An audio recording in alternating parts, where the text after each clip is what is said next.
ఓం సమర్థ సద్గురు సాయినాథ్ మహారాజ్కి జై. ఓం సాయిరామ్. మన బాబా కుటుంబ సభ్యులందరికీ నమస్తే అండి. మీ అందరిపైన షిరిడి సాయినాథ్ ఆశీస్సులు ఉండాలని, మీరు ఎప్పుడూ సంతోషంగా ఉండాలని మనస్ఫూర్తిగా బాబా గారిని కోరుకుంటున్నానండి. ఫ్రెండ్స్, చాలామంది అడుగుతున్నారు కదండి, అక్క సమస్యలతోటి చాలా ఇబ్బంది పడుతున్నాం, మీకు తెలిసిన గురువుగారు ఉంటే చెప్పండి అని అడుగుతున్నారు కదండి. మాకు తెలిసిన గురువుగారు ఉన్నారు. శ్రీ రేణుకా ఎల్లమ్మ తల్లి జ్యోతిషాలయం, కోయ గురూజీ లక్ష్మణ్ రాజు గారు. ఫోన్ నెంబర్ వచ్చేసి 8074148455.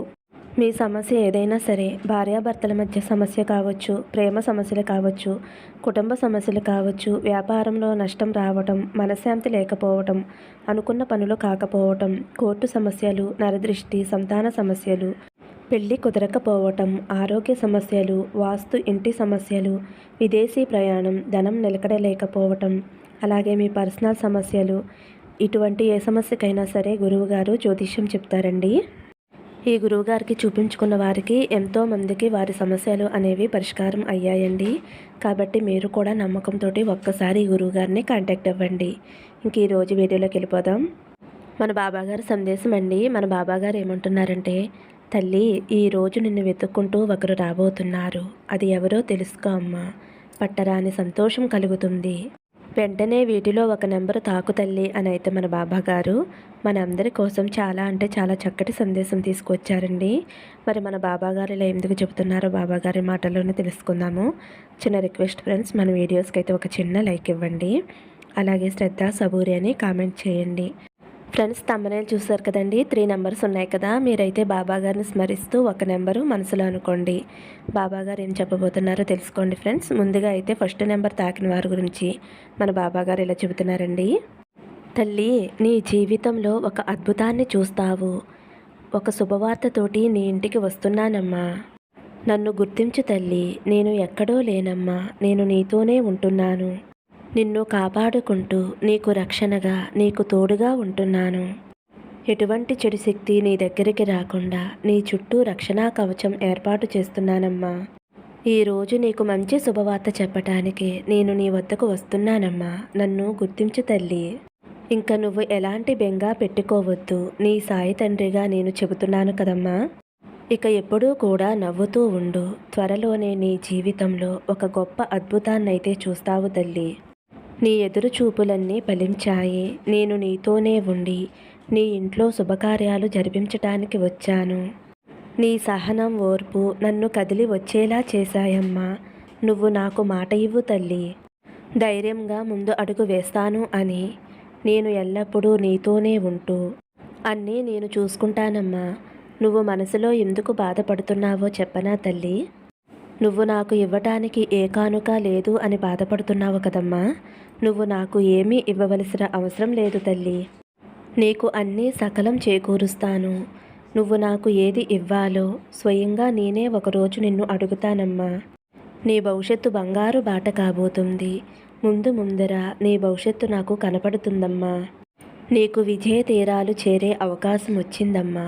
ఆ అవకాశం నీకు కల్పించాలి అని నేనే స్వయంగా వచ్చాను. ఎవరైనా మీకు సానుభూతి కానీ విమర్శలు కానీ చేసినా అవేమీ పట్టించుకోవద్దు తల్లి. ఎందుకంటే అవి నీ స్థాయిని పెంచటం కానీ తగ్గించటం కానీ చేయవు. నీ మనసులో ఉండే ఆలోచన బట్టి నీ ఎదుగుదల కూడా ఉంటుంది అని తెలుసుకో. ఇన్ని రోజులు గడ్డు పరిస్థితులన్నీ తట్టుకుని నిలబడ్డావు తల్లి. కానీ ఇప్పుడు నీ బాధ్యతలన్నీ చక్కపడి నీ కోరిక తీరబోతుందమ్మా. నీకు ఏది కావాలో, ఏది ఇవ్వాలో అని సిద్ధంగా ఉంచాను తల్లి. నీకు లేమి అనే బాధే ఉండదమ్మా. ఇంకా దిగులుతోనే కూర్చున్నావా తల్లి? లే తల్లి, నీ బాబాని వచ్చాను. నా కోసం మిఠాయి తెచ్చిపెట్టు. అందరికీ కూడా మిఠాయి పంచిపెట్టమ్మా. ఎందుకంటే నీ ఇంటికి ఒక శుభవార్తతో వచ్చాను కదా. ఎంత చెబుతున్నా ఇలా కన్నీరు పెడితే ఎలా తల్లి? ఒక్కసారి నన్ను చూడు. నువ్వు ఇలా కన్నీరు పెట్టడం వలన ఇన్ని రోజులు నిన్ను ఎవరైతే విమర్శించారో వారికి సంతోషాన్ని ఇచ్చిన దానివవుతావు. వారికి ఆనందాన్ని ఇవ్వాలి అని అనుకుంటే కన్నీరు పెట్టు. నాకు పేదరాలు ధనవంతులు అనే భేదం లేదమ్మా. నువ్వు ప్రతిరోజు కూడా ఈ పేదరాలు మాట వింటావా బాబా అని నన్ను అడుగుతున్నావు కదమ్మా. ఎన్నోసార్లు నువ్వు అలా అనడం నేను గమనించాను. నువ్వు అలా అన్నప్పుడల్లా నా గుండె ఎంత బరువెక్కిందో తెలుసా తల్లి? నాకు అందరూ సమానమేనమ్మా. అందరూ నా బిడ్డలే. నన్ను అపార్థం చేసుకోవద్దు తల్లి. నీకు ఎటువంటి కష్టం వచ్చినా వాటిని ఎదుర్కొనే శక్తిని నీకు ఇచ్చానమ్మా. అందువలనే నీ బాధలన్నీ కూడా నివారించుకోగలిగావు. ఇప్పటి నుండి నువ్వు పడ్డ ముందు రోజులన్నీ కూడా మళ్ళీ ఎప్పటికీ కూడా తిరిగి రావు తల్లి. నీకు కొత్త జీవితం ఇవ్వటానికి స్వయంగా నేనే వచ్చాను బిడ్డ. నువ్వు ఏమాత్రమూ కూడా భయపడవద్దు. ప్రశాంతమైన జీవితం నీకు ఏర్పడుతుంది. అవసరానికి కావలసిన ధనం కూడా వస్తుంది. నా కోసం చిన్న పని చేస్తావా తల్లి? రోజు గుప్పెడు బియ్యం తీసి నా కోసం పక్కన పెట్టు. అలా వారం రోజులు దాచిన బియ్యాన్ని గురువారం రోజున ఆహారంగా తయారు చేసి మూగజీవులకి పెట్టు తల్లి. ఇలా చేస్తే నువ్వు కోరుకున్నది ఏదైనా జరుగుతుంది. సంతోషమే కదా తల్లి. ఇక నీ విజయానికి అడుగు పడింది.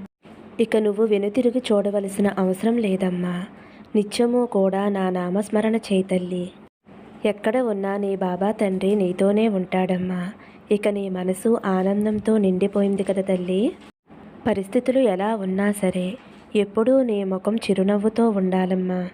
అదే నిన్ను ఒడ్డుకి చేరుస్తుంది. ఇక నుంచి నువ్వు పడ్డ అవమానాలు, బాధలు, కష్టాలు అన్నీ కూడా మర్చిపో తల్లి. వాటి వల్ల నీకు ఏమీ ఉపయోగం లేదమ్మా. నా బిడ్డకి ఎప్పుడు ఏది ఇవ్వాలో నాకు తెలుసమ్మా. నువ్వు ఎప్పుడూ కూడా ఆనందంతో చిరునవ్వుతో ఉండాలి. నా బిడ్డ ఎప్పుడూ కూడా మనశ్శాంతిగా ఉండాలి. ఇక సంతోషమే కదా తల్లి. ఫ్రెండ్స్, మొదటి నెంబర్ తాకిన వారి గురించి అయితే మన బాబాగారు ఇలా చెబుతున్నారండి. ఇప్పుడు రెండవ నెంబర్ తాకిన నా బిడ్డ ఎవరైతే ఉన్నారో, తల్లి ఈరోజు నీకు ఒక వార్తను తీసుకువచ్చానమ్మా. అది ఏమిటి అంటే నీ బాధను తీర్చడానికి ఒక మందులా పనిచేస్తుంది. శ్రద్ధగా వినమ్మా. ఎన్నో రోజుల నుంచి నీ జీవితాన్ని, నీ మనసుని కష్టపెడుతుంది కదా. నీ జీవితాన్ని నీకు అప్పగించానమ్మా. నిన్నే నమ్ముకుని ఉన్నాను కదా బాబా. ఎందుకు నాకు ఇంత బాధను మిగిల్చావు? నీ మీద నమ్మకం పోతుంది అన్న సమయంలో ఇది నీకు బలాన్ని ఇచ్చే ఒక సంతోషకరమైన వార్తలా ఉంటుంది తల్లి. ఎవరినైతే నువ్వు ఇష్టపడుతున్నావో, ఎవరి కోసమైతే నువ్వు ఎదురు చూస్తున్నావో వారు తప్పకుండా నీ వద్దకు వస్తారమ్మా. వారు ఎప్పుడు వస్తారో, ఏ వారం వస్తారో తెలుసా తల్లి? ఇది వింటే నీకే అర్థమవుతుంది. జీవితంలో ఒక వ్యక్తిని ఎంతగానో ఇష్టపడ్డావు. జీవితమే ఆ వ్యక్తి అని అనుకున్నప్పుడు, ఆ వ్యక్తి దూరమైనప్పుడు ఎంతగానో వేదన పడ్డావు. నిద్ర తిండి లేకుండా గుండె భారంతో ఆ వ్యక్తి కోసం ఎంతగానో ఎదురు చూస్తున్నావు. నీ బాధ ఎవరికి తెలిసినా తెలియకపోయినా నాకు మాత్రం తెలుసు తల్లి. నీ జీవితం సంతోషంగా గడపవలసిన రోజు తల్లి ఇది. అనుకోని కారణాల వల్ల మీ ఇద్దరికీ బాధను మిగిల్చింది కాలం. వారు నిన్ను పూర్తిగా అర్థం చేసుకుని నీ గురించి, నీ మనసు గురించి వారికి అర్థమయ్యేలా నేను చేశాను తల్లి. నీ ఎన్నో రోజుల కోరిక తీరబోతుందమ్మా. అది ఎప్పుడు తీరబోతుందో తెలుసా తల్లి? గురువాకు ఇస్తున్న బాబాకి ఎంతో ఇష్టమైన గురువారం రోజు. వచ్చే గురువారం ఆ రోజు నీకు తెలుస్తుందమ్మా, బాబానే ఇదంతా చేశారు అని.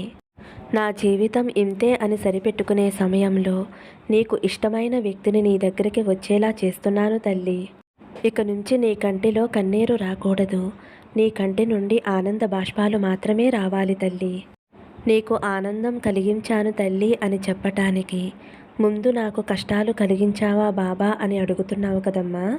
అలా ఎప్పుడూ అనుకోవద్దమ్మా. ఏ బంధం నీతో ఉన్నా లేకపోయినా నీ సాయి బంధం మాత్రం నీతోనే ఉంటుందమ్మా. ఎవరు నిన్ను వదిలేసినా నీ సాయి తండ్రి మాత్రం నిన్ను వదలడమ్మా. ఈ విషయం నీకు ఎన్నోసార్లు చెప్పాను. కొన్ని రోజుల నుంచి నీ బాబాపై నీకు నమ్మకం తగ్గింది తల్లి. నీ బాబా చెప్పేది నీ చెవుల దాకా చేరింది కానీ నీ మనసు దాకా చేరలేదు కదమ్మా. ఒక విషయం గుర్తుంచుకో అమ్మా, నువ్వు నా బిడ్డవి. నువ్వు కోరిన కోరికలన్నీ కూడా నేను తీరుస్తానమ్మా. నీ సాయి తండ్రి ఉండగా, నీ బాబా ఉండగా నీకు భయమెందుకమ్మా? అందరి దగ్గర కూడా మంచిగా మాట్లాడుతూ నీకు నచ్చిన బంధంతోటి ఆనందంగా సంతోషంగా గడుపు తల్లి అని అయితే మన బాబా గారు రెండవ నెంబర్ తాకిన వారి గురించి అయితే ఇలా చెబుతున్నారండి. ఎవరైనా సరేనండి, తెగేదాకా లాక్కోకూడదండి. ఎవరికైనా చిన్న చిన్న గొడవలు అనేవి రావటం సహజమే ఫ్రెండ్స్. అవి పెద్దవి కాకుండా మనం చూసుకోవాలండి. ఇప్పుడు మనకి ఇష్టమైన వారి దగ్గర మనం తలదించుకున్నా సరే మనకేం కాదు కదండి. ఎందుకంటే మనం తలదించుకున్నాము అంటే ఓడిపోయినట్టు కాదు. మన బంధం బలపడుతుంది. ఇప్పుడు బంధం దూరం అయిపోయిన తర్వాత మనం ఎంత బాధపడతామో ఆ బాధ అనేది ఉండదు కదా. కాబట్టి కొంచెం తల వంచుకుని ఉంటే రోజు 2 రోజులు మనసుకి అలా అనిపిస్తుంది. ఆ తర్వాత ఎప్పటిలాగే సంతోషంగా ఉంటాం కదండి. కాబట్టి చిన్న చిన్న మనస్పర్ధల్ని పెద్దవిగా చేసుకుని బంధాలని దూరం చేసుకోకండి. మనం ఎవరమైనా సరేనండి, మగవారమైనా ఆడవారమైనా కొంచెం తగ్గాము అంటే ఆ గొడవ అనేది అక్కడితో ముగిసిపోతుందండి. తర్వాత నుంచి సంతోషంగా ఉంటాము. మన బాబాగారు కూడా అదే చెబుతున్నారండి. వచ్చిన బంధంతోటి కోపం తెచ్చుకోకుండా సహనంతోటి ఓర్పుతోటి ఉండండి అని అయితే మన బాబాగారు చెబుతున్నారండి. ఇప్పుడు 3వ నెంబర్ తాకిన వారి గురించి అయితే మన బాబాగారు ఇలా అంటున్నారు. తల్లి, నీ జీవితంలో జరిగేది అంతా కూడా ముందుగానే నిర్ణయించబడి ఉంది. నేను చెబుతున్నాను కదమ్మా, నీకు జరిగే మంచి చెడులు ఆల్రెడీ నిర్ణయించబడి ఉంది. అలాంటప్పుడు నీ జీవితంలో జరిగే ప్రతిదానికి కూడా నువ్వు దిగులు పడుతున్నావు. నీ జీవితంలో ఎందుకు ఇలా జరుగుతుంది, ఎందుకు ఇంత మనసు వేదన జరుగుతుంది అని నువ్వు ఎప్పుడైనా ఆలోచించావా తల్లి? ఇప్పుడు అంతా చెబుతాను, ఒక్కసారి విను. ముగింపు తెలుసుకుని ప్రశాంతంగా ఉండమ్మా. ఎందుకు ఇలా జరుగుతుంది అంటే దానికి సమాధానం నీ పాప పుణ్యాలు. అవి ఇప్పుడు అనుభవిస్తున్నావు అని అర్థం. ఇప్పుడు నీకు వ్యతిరేకంగా ఎందుకు ఇన్ని సంఘటనలు జరుగుతున్నాయి, ఎందుకు ఇంతమంది నీకు చెడు చేయాలి అని చూస్తున్నారు? నీ పూర్వజన్మ పాప కర్మలన్నీ కూడా వాళ్ళు తీసేసుకుంటున్నారు. వాళ్ళు నీ కర్మ తీసేసుకుంటున్నారు అని అర్థం తల్లి. కాబట్టి ఎవరైనా నీకు చెడు చేయాలి అని చూస్తే వారికి ధన్యవాదాలు చెప్పుకోమ్మా. నీ కష్టాన్ని తగ్గించేందుకు వారు కర్మను పంచుకుంటున్నారు అని అర్థం చేసుకో తల్లి. ఇదంతా నిజం తల్లి. నేను చెబుతున్నాను కదమ్మా, నీ జీవితంలో సంతోషకరమైన రోజులు రాయకుండా ఉంటానా తల్లి? ఇప్పటి వరకు జరిగిన నీ చెడు గురించి చెప్పిన నీకు మంచి జరిగేది ఎలా ఉంటుందో చెబుతాను విను తల్లి. కష్టాలన్నీ తొలగిన తర్వాత వచ్చే రోజులు చాలా మంచిగా బాగుంటాయమ్మా. ఇంతవరకు కూడా ఏదైతే జరుగుతుందో అది నీ జీవితంలో జరుగుతాయి తల్లి అని నీకు ముందుగానే తెలియజేశానమ్మా. నీ చుట్టూ ఉన్న మనుషులు నిన్ను ఎంత ఇబ్బంది పెడుతున్నారో నాకు తెలుసమ్మా. నీ కర్మదోషాలు తొలగేంత వరకు కూడా నేను ఏమీ చేయలేను కదమ్మా.